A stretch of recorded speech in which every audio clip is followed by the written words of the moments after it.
The seeds for the beginning of the end were sown at that point. To be honest, we always, looking back, we were so unsupportive. We were like young into the album, intense, this is what we're doing, And Pete, poor old Pete, having to, deal with a terribly traumatic birth, and touch and go and dramas, we gave no help at all, actually, which I think must have been hard.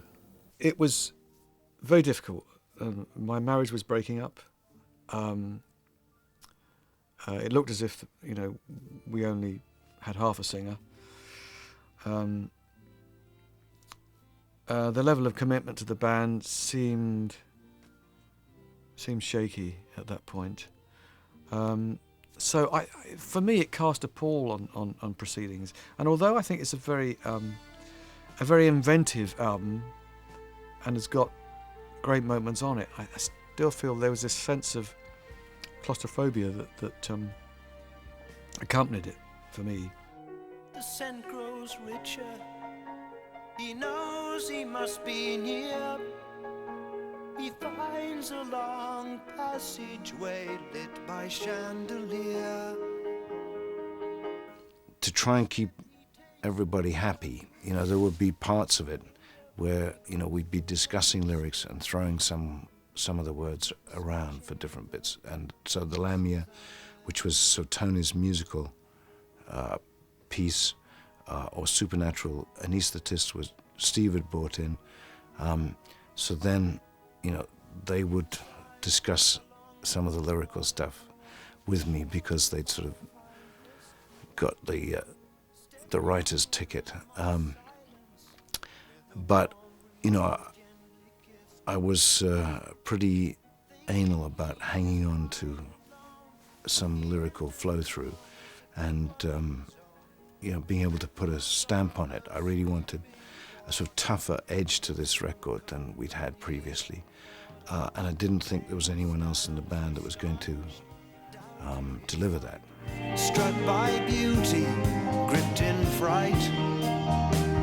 3 vermilion snakes of female face, the smallest motion filled with grace. I think the sound on the Lamb is better. It was slightly more like they were recording us live. I said earlier that we always felt like the live sound was good, and on record it was a bit of a struggle to get it back good enough as it was in the room. We recorded in a room, and I think that made it feel, the drums had more of a live feel, and I think that the sound improved a lot. I mean, there's some good sound on this album, I think. Some of those tracks sound even a bit like Neil Young, the kind of the barn recordings of Neil Young with Crazy Horse, you can. It's just, it has that kind of, not a studio, not soundproof, but very woody quality.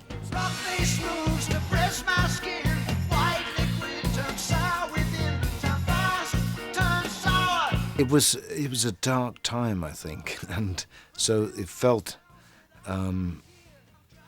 as if we were sort of still living that dream of isolating ourselves and being in a sort of supposedly nurturing creative environment, but it wasn't working in on lots of different levels yet.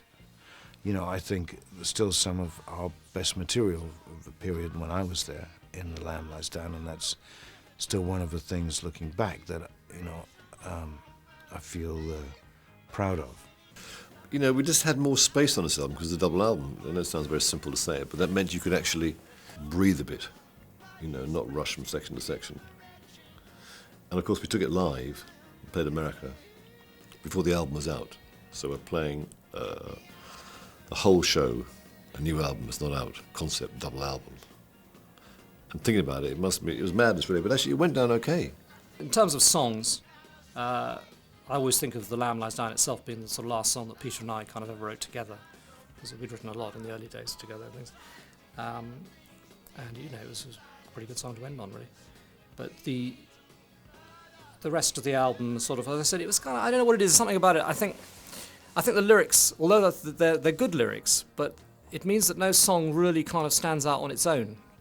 What could have been, say, some really pretty song like the Lamia, for example. I mean, if you start singing that out of context, it makes no sense at all. You sort of talk about snakes and stuff. So I slightly resent that aspect of it, I suppose. And the one we obviously, there's two songs we perform quite often out of context from that, which one is In the Cage, which sort of almost works, although the Brother John bit in the middle lyrically doesn't make much sense, but I think it's a really strong piece of music, so it all stands up. And then the other one's The Carpet Crawlers, which works because it's got a chorus that kind of could relate to anything. I mean, the verse lyrics are pretty strange if you listen to them, but they're some lovely imagery in there as well, so I think that works well out of context. It's not a record company album, that. You know, the record company will come and say, what the fuck is that on there? You've got to get rid of that. There's no singing on that. Get rid of that.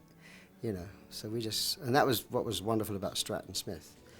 And, you know, he would just try to deal with whatever we gave him. And Atlantic did their best like that too, because Ahmet was a big music person, and, you know, he probably didn't understand anything about The Lamb Lies Down at all. It's just that he could see that it was something adventurous, and he just kind of crossed his fingers and hoped that we weren't mad, you know. The carpet crawlers need their callers. We gotta get him to get out. And of the melody of that track, because I worked my arse off on that. It was actually, I was staying mainly with at Jill's parents' place, which was in Kensington, and there was an old out-of-tune piano, but I spent hours and hours honing that melody in, and then the lyric.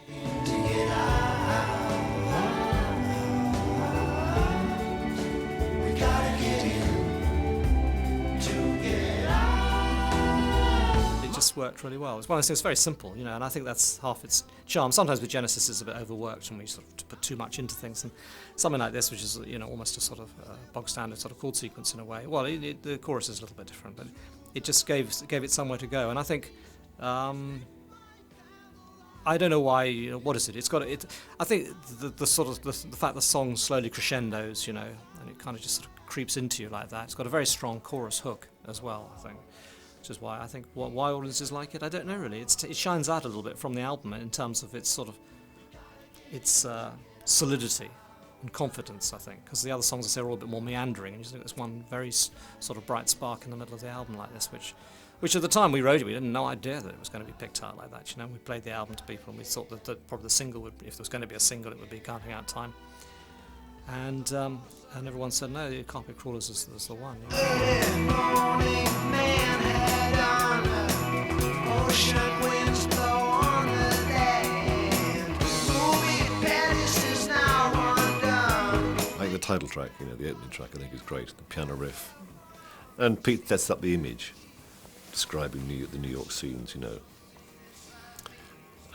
early morning skyline, those sort of lines. You know, I think they really paint a picture for the album. Rise down.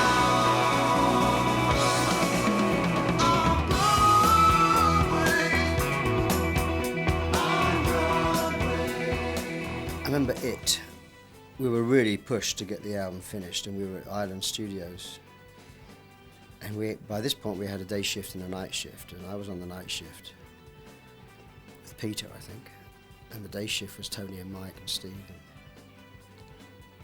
and we did a mix of me and Pete, and then the other guys came in and thought we were mad and changed everything, and there was a bit of friction there, I remember. But we were just trying to get it finished and try and get it out. And I love Back in New York City. That was just a weird track. I mean, it was just out there, so heavy for us. Back in New York City.